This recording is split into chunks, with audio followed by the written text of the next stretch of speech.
Igitabo cya Mose cyitwa kubara igice cya 20 urera ku murongo wa mbere.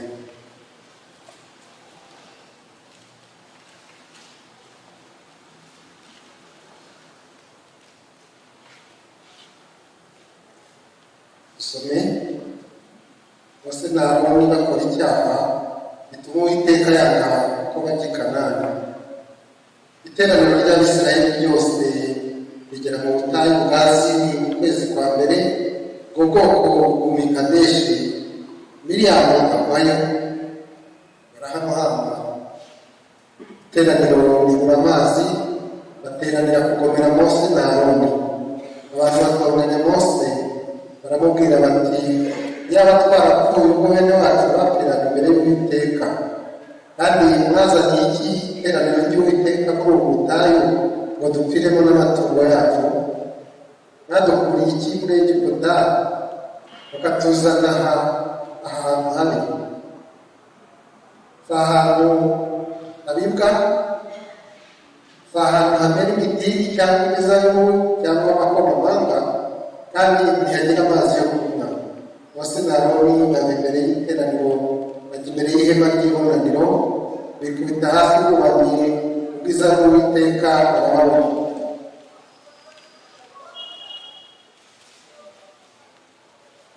Uwiteka abwira Mose ati, ndayaga ni wowe na Aroni mwene so muterane iteraniro, mubwire igitare mu maso yabo kivusha amazi yacyo, ubakurira amazi muri icyo gitare, aba ariko iteraniro n'amatungo yabyo amazi yo kunywa. Mose yenda iyo nkoni ayikuye imbere y'Uwiteka uko yamutegetse. Mose na Aroni bateraniriza iteraniro imbere y'icyo gitare. Mose arababwira ati, nimwumve mwa bwoko mwabagomeye, muri iki gitare twabakuriramo amazi? Mose amanika ukuboko akubita icyo gitare inkoni ye kabiri, kivusha amazi menshi, iteraniro riranywa ryuhira n'amatungo yaryo. Uwiteka abwira Mose na Aroni ati, kuko mutanyizeye ngo mwerekanire kwera kwanjye mu maso y'Abisirayeli, nimuzajyana iri teraniro mu gihugu bahaye. Ayo niyo mazi y'Imeriba, kuko Abisirayeli batonganije Uwiteka akerekanira muri bo kwera kwe. Mose ari Kadeshi atuma intumwa ku mwami wa Edomu ati, uzi imiruho twabonye yose, na sogokuruza baramanutse bajya muri Egiputa, tumarayo igihe kirekire. Abanyegiputa batugirira nabi, bayigirira na ba sogokuruza. Tutakiri Uwiteka ijwi ryacu, atuma abamarayika dukura muri Egiputa. Dore none turi Kadeshi, umudugudu wo ku rwanda rwawe. Reka tunyure mu gihugu cyawe, ntituzagira umurima cyangwa uruzabibu tunyuramo, kandi ntituzanywa amazi yo mu marira yawe, ahubwo tuzaca mu nzira y'umwami yo gutambikira iburyo cyangwa ibumoso, tugeze aho tuzarangiriza igihugu cyawe. Umwami wa Edomu aramusubiza ati, ntuzanyura mu gihugu cyanjye, nagusanganiza inkota. Abisirayeli baramubwira bati, tuzaca mu nzira nini, kandi twebwe n'amatungo yacu nitunywa amazi yawe tuzakwishyura icyo uzacira. Reka tuhace n'amaguru gusa, nta kindi tuzakora. Barabahakanira ati, ntimuzahanyure. Abedomu babashingira urugerero rw'ingabo nyinshi n'amaboko menshi. Nuko Abedomu banga gucisha Abisirayeli mu gihugu cyabo, cyo cyatumye Abisirayeli bahindukira bakahareka. Bahaguruka i Kadeshi, iteraniro ry'Abisirayeli ryose rigera ku musozi Hori.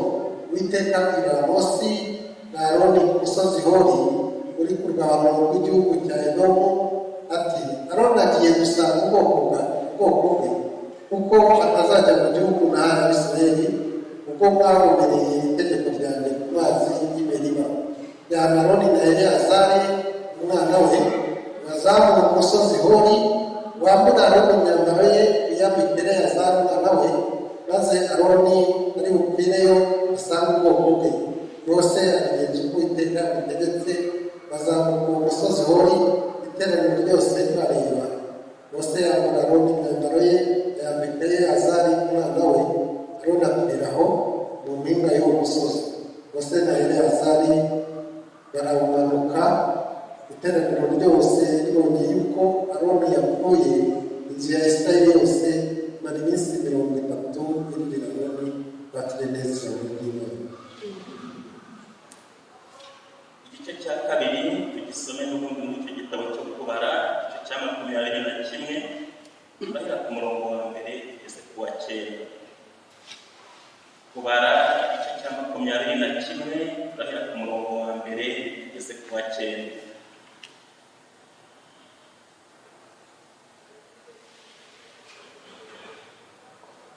Umunyakanani umwami wa Arada waturaga i Negebu yumva ko Abisirayeli baje baciye mu nzira ica muri Iteraniro, arabarwanya abafata mu mpiri. Abisirayeli bahiga Uwiteka umuhigo bati, nutugabiza iri shyanga tuzasenya rwose imidugudu yabo tuyirimbure. Uwiteka yumvira Abisirayeli abagabiza abo banyakanani, barabarimbura rwose n'imidugudu yabo barayisenya. Aho hantu bahita Horuma.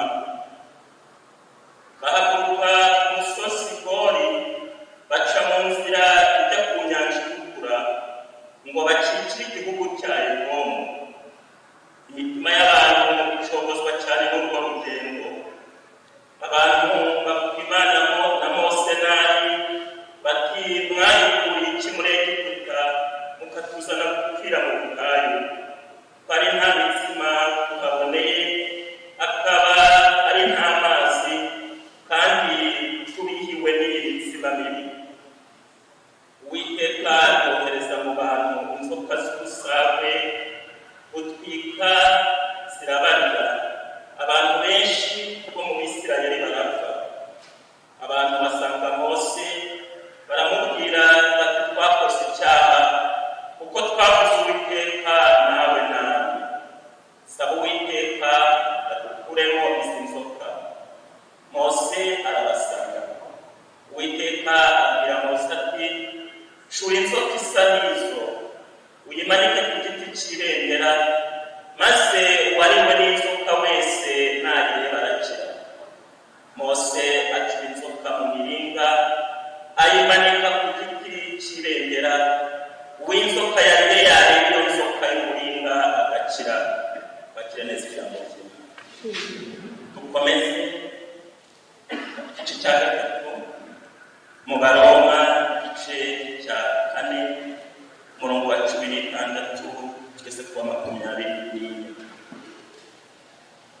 Urwandiko rwandikiwe Abaroma, igice cya 4 umurongo wa 16 kugeza ku wa 24.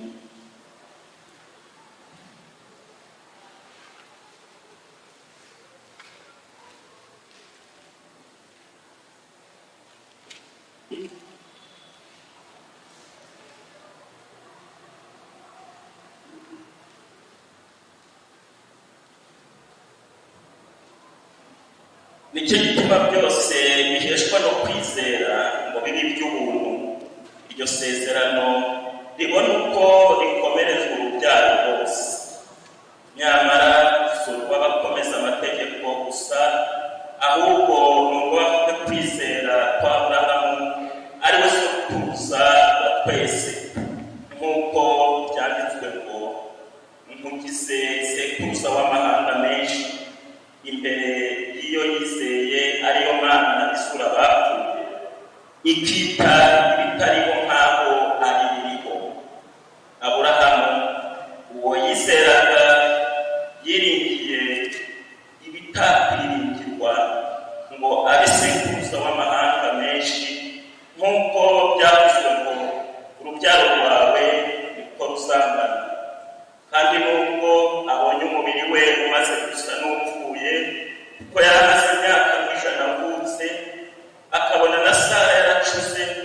kwizera kwe ntikuragacogora, ahubwo abonye isezerano ry'Imana ntiyashidikanishwa no kutizera, ahubwo akomezwa cyane no kwizera ahimbaza Imana, amenya neza yuko ibyo yasezeranije ibasha no kubisohoza. Nicyo cyatumye imuhwanirizwa no gukiranuka. Icyakora ibyanditswe kubwe yuko byamuhanirijwe no gukiranuka, ahubwo no ku bwacu abazabiheshwa n'uko twizeye yazuye Yesu umwami wacu, watangiwe ibicumuro byacu akazurwa kugira ngo dutsindishirizwe. Twakire neza ijambo. Haleluya. Duhaye Imana icyubahiro kuri aya masaha, kandi dufite ishimwe rinini umuntu atashobora kugereranya kuba ubwoko bw'Imana duhuriye kuri byinshi ku murimo wayo, twongeye guhura tugaterana mu izina ry'Umwami wacu Yesu Kristo, Imana Data twese hamwe icyubahiro. Hanyuma amagambo y'Imana bamaze kudusomera, ndagira ngo tuyaganire mu minota mikeya. Ubizi tuba dufite iteraniro rimaze iminota 30, turagerageza gukoresha igihe gitoya.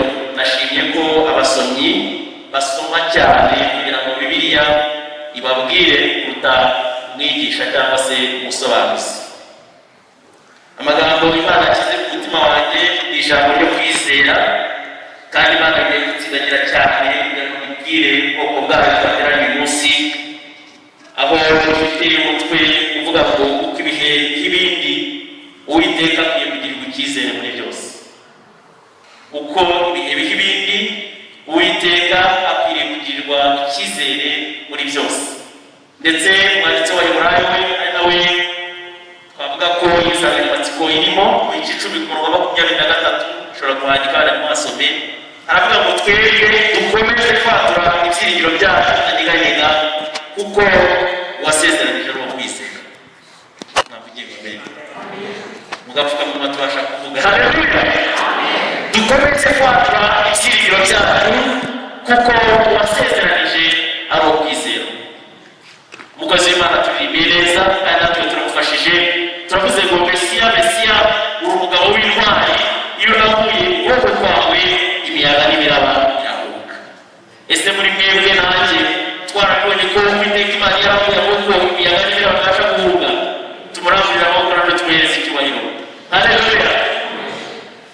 Twifashishe urugero rw'ubuzima Abayisiraheli banyuzemo muri iki gice gitoya dusomye mu kubara, twumve ubuzima bw'abantu buhora busimburanwa. Akenshi ubuzima bw'abantu cyangwa se ubuzima bw'abatuye isi muri rusange bugendana n'ibihe bibi ndetse n'ibyiza. Icyakora imyifato, kwifata kw'abantu kuratandukana bitewe n'ibyo bishingikirizeho. Twebwe turavuga Abisiraheli, twebwe dufite kwizera gushingiye ku Mwami wacu Yesu Kristo. Ndetse iri jambo bishobora bitubwiye aho muri uru rwandiko bavuze ngo ibingibi ntibyanditswe kubera Aburahamu, ahubwo ni kubera twebwe. Byanditswe twebwe ndetse dufite indi nkomezi z'abandi z'Abisiraheli batwakirije, kuko twebwe twatirishirijwe na Kristo Yesu kandi ari kumwe natwe. Abisiraheli muri iki gice bahuye n'ingorane cyane. Bakiva mu Egiputa bari bafite amasezerano yo kugikarani, inkuru tuzi twese, ariko bageze mu butayu bwa Asiri batangira kubona akaga, batangira kubona imibabaro itandukanye. Ubwayo ubutayu ni ikibazo. Ijambo ryitwa ubutayu ntabwo u Rwanda tujya turikoresha, n'abarokore turarikoresha iyo tuganira. Ushobora no kuganira n'umukozi akakubwira ati ngo mwene data ajya mu butayu, nubwo nta kugaragarizwa amaso, ariko ubwo butayu buba buhari. Ijambo ubwayo bivuze problematike, bivuze ibibazo, urusobe rw'ibibazo. Abisiraheli bo bwa mbere bahuye n'ubutayu, kandi ubutayu bahura n'ingorane zijyanye n'ubutayu. Haba izuba ryinshi, haba umucanga uryana na bwaho, haba umuyaga ukaze, haba inzoka, haba inyota idasanzwe. Ibyo rero nta buzima bahuyemo, kandi bakaba babugiyemo badafite ikintu na kimwe cyabarengera. Ntabwo bahingaga, ntabwo bari bafite ubundi buryo bakora ubucuruzi, bari bari mu rugendo. urugendo rw'aho Imana yabwiye icyo baba bategerejwe ni ijambo rimwe gusa, ni ukugirira icyizere Uwiteka Imana. Haleluya. Ibindi byabona ko bibari, ariko kubera ko umubiri n'ubuzima bijyana, biba ngombwa ko abantu batekereza no kuri ibyo cyane cyane bibari. Ubundi cyaje bizera ni ugukurikira Uwiteka Imana tuyobora. Ariko kubera ubuzima n'imibereho y'umubiri twambaye na shitani, ibyo bintu bituma hari imibereho yacu ihinduka tukamera nk'aho Imana atagifite icyizere. Amagambo ya mbere batangiye kubwira Mose agaragaza ko bari batangiye kugura ibyiringiro. Bavandimwe bacu, uko ibihe bihinduka, bishake bibe byiza, bishake bibe bibi, Uwiteka Imana akwiye kongera akagirira icyizere muri byose. Uru rugendo nimuzabyo mwakurikiye neza uwo ibice byagiye bikurikirana. Bwa mbere bakigera mu butayu, uretse kubona inyota, uretse guhura n'umubabaro uri klimatike w'aho hantu, ariko bahise batangira guhura n'impfu. Aha hantu ijambo rya mbere uko biriya mbere by'ubuhanuzi bafatanyaga na Mose na mushiki we Aroni, bahanuzi bavugaga iby'Imana ibabwiye. Kuko Imana yigeze kubabwira igihe bari bakoze amakosa, irababwira ngo mwebwe nzajya mvugana namwe mwiyerekwa no mu nzozi, ariko Mose umugaragu wanjye nzajya mvugana nawe na mbone. Bigaragara ko bari bafite uruhare runini cyane mu kubwira ubwoko bw'Imana. Twese nimubizi, iyo turimo twumva ijwi ry'Imana ridukomeza, abavandimwe bafite Imana yo kuhanura, iyo duhanurira bakatubwira umugambi w'Imana kuri twebwe n'ubuzima bw'isi twunguka. Bwa mbere rero bakigera hano mu butayu bwa Sini, Miriyamu barapfuye, badateye kabiri, inyota irabarengeje, batangira kubona ko bagiye nta cyerekezo gihari, ahubwo barahindukira babwira Mose bati no, ahantu tugiye ahantu ubuzima, kuko mbere ahangaha turi haratwereka ishusho y'aho tujya. Ni uko amaso atari mu Imana rero, amaso atari mu Imana arareba ngo nshingiye ko uyu munsi umeze nabi, nzaba mbaye meze nabi double, ejo bundi nzaba mbaye nabi ho kare, ejo bundi muri iyo myaka itanu nzaba nararangiye. Kuko amaso y'Imana atari mu Imana areba. Baravuga ati rero rwose dushingiye ko izaba inyota y'icyaha, tugashingiye ko biriya akuwe muri twebwe, biragaragara ko aho tugiye n'ubundi nta buzima buriyo, wowe tutumva bavuga Imana nabi. Mose na Aroni baragenda bikubita hasi babwira Uwiteka Imana bati mwami Imana n'ubwoko bwawe bwongeye bwatatse bufite ibibazo. Ariko si Uwiteka yabwiye yabwiye Mose aramubwira ngo nimugende noneho mubwire ubwoko bwanjye mubakurire amazi mu gitare. Babonye amazi, ibibazo byari bihari, ariko babonye n'ukundi bwoko bw'Imana kubana nabo ibibazo. Mwavugiye ngo amen. Ibibazo biragaragara n'intambara ziragira, ariko icyiza kurushaho ni uko n'ubwoko bw'Imana nabwo buba buraha. Yewe n'ibicabuga hari ibintu tujya dusengera tugatakamba tukabwira Imana ngo iturengere. Reka mbabwire ibintu Imana ikikora. Imana ntabwo iduha ibintu byose twashyize imbere twifuza, idutoranyirizamo ibikenewe ikaba ari byo dukwiriye. Mwavugiye ngo amen. Haleluya. Kuko bafashe ikibazo cy'amazi, Imana yongera amazi. Murabizi ko byageze kuko babidusomeye. Mose na Aroni mu gihe gitoya bitwaye nabi, ntibavuga uko bigenze. Uko Imana yababwiye, Aroni nabo barapfuye ku musozi wa Hori. Niba Imana yamubwiye kuzamukana na Aroni yari yasaye bagezeyo, natwara uwanjye kubera ko mwamubwiye ku mazi n'Imana gusa uko nabishakaga. Iyo muri manuka mu Bisirayeli barareba uwafashaga bose kuvuga intwari yabo, imbaraga zabo zirasenyuka umunsi ku munsi. Wari uzi ko bibaho ko umuntu uyu munsi bisenyuka, ejo bigasenyuka, ukwezi kugashira bigasenyuka, atatu agashiramo ibisenyuka. Reka mubwire itangazo rivuye mu ijuru ku bana, naho byarambarana bikagera hasi, hari Uwiteka Imana wakongera akabisuka. Haleluya. Niyo hari Uwiteka Imana wakongera akabisura. Izo ntambara zivaho igihe batangiye kuboneka, tugeze hafi yo kugira ngo tugere i Kanani, bize guhamya yaho y'Imana. Yakobo yavuganaga nande na Esawu. Esawu ni Edomu,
twikikirire twinjirira ahandi kuko ntitwamukubaganira ngo bajya kuzenguruka benshi babera cyane batangura n'inama n'abasore b'abana w'ikanama tuyegeyemo nabo babizindi ngabo zo kubarwanya bafata mu miri benshi arabatwara ibibazo niyo ijambo turimo kuganiraho turavuga ngo nubwo ibihe bisimburanwa uwiteka Imana akwiye kugirirwa icyizere.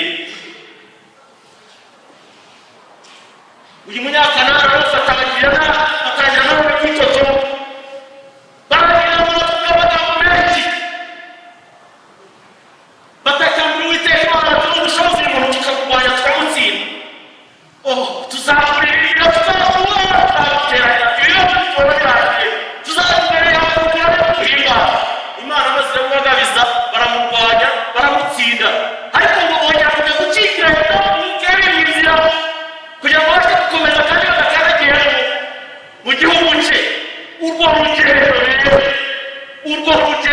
rushaka kudaho cyane urwo rugendo rurabajya urwo rugendo rurabagenda urwo rugendo ruba rubi cyane batangira no kwifotomba bisobanutse twebwe twapfuye abana bacu barimo barapfa amatungo yacu arimo arapfa nta mazi nta wahira nta wasarura nta wahinga nta gicucu nta mvura bifotomera bose ntayo ibireba bifotomera Imana ndetse batukana Mose Imana ibintu byose yabakoreye batazirika Imana imyitwarire y'abantu imbere y'abana nabo batashoboye kubizirikana ngo iboherereze inzoka zirabara ati ngo ndimo mwavugiye ngo mbere wari uzi ko Imana ishobora kwemera ku kibazo cyiza ariko icyo kibazo kitabagiye n'igisubizo ariko kubera yuko tuba tureba ibibazo tureba ibibazo tukareba ibitwasamiye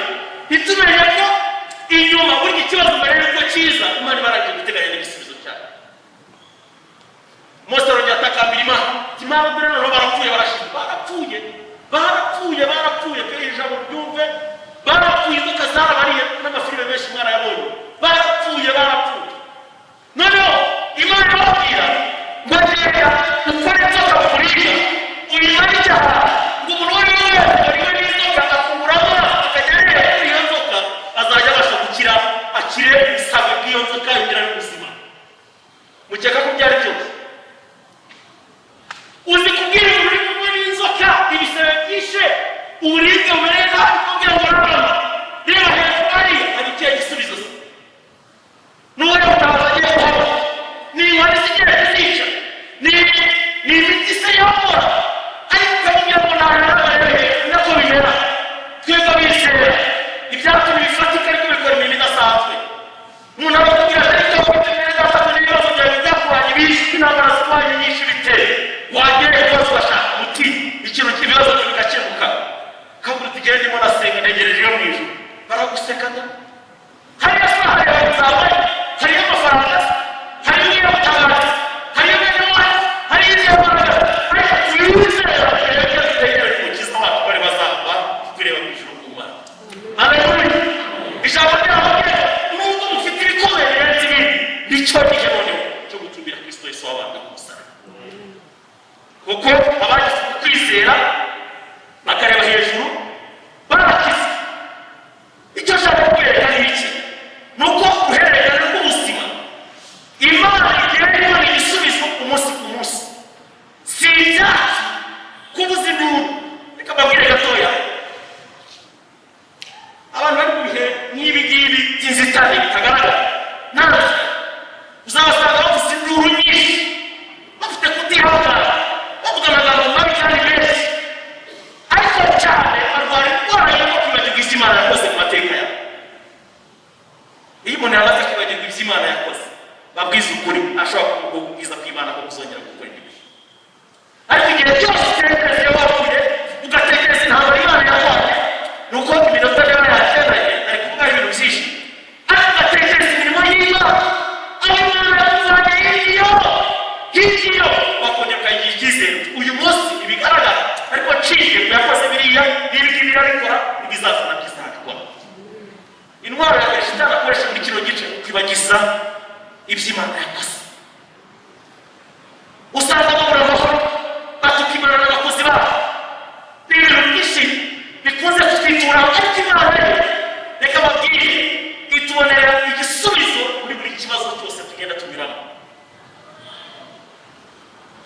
urwandiko twasomye rwo mu Baroma igice cya 4 hatwereka urugero rwa Abrahamu uburyo yizeye kandi akizera mu buryo bidashoboka. Murabizi ni inkuru tuzi mu myaka yari afite 100